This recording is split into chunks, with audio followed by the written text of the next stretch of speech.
Filmar du? Ja. Det är ju mitt dörrkarmen. Jag måste filma. Ska jag filma lapparna också? Ja, det måste vara med. Jag måste ha med dem. Och så sägs det de får med texten också.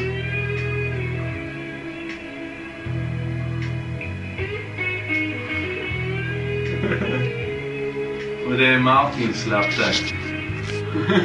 Ja. Jo då, så att... Fina grejer. Ja, badrummet hos Mattias.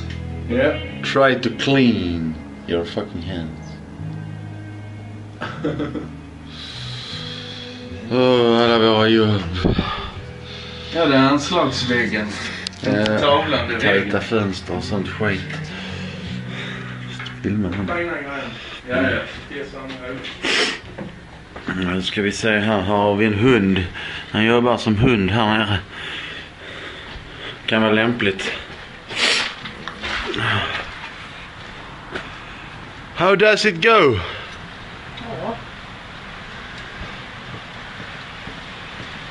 Not one of the fucking mirrors or fucking come around the corner there and fucking leaned it over too much and it fell over. Yeah? You crash your motorbike. No, it just fell over. Cool. No damage in it. Yes, total damage. Justera speglarna lite. Ja, det måste vi göra.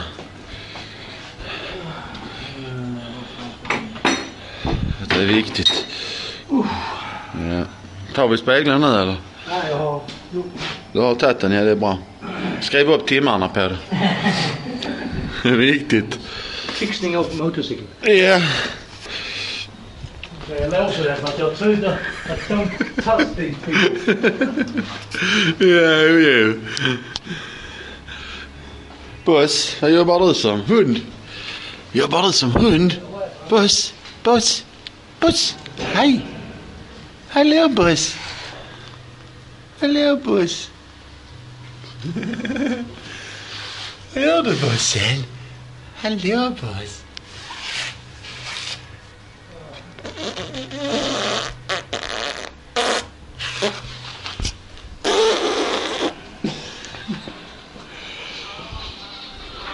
Nu går vi vidare in här. Vad är det, Matti?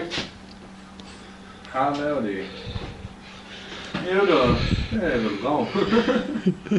Jo då, det rullar väl på. Är de med...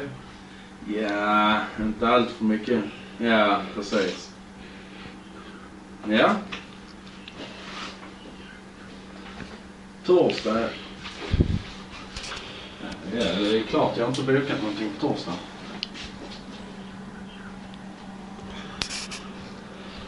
Okej. Ska jag... Ses vi sen.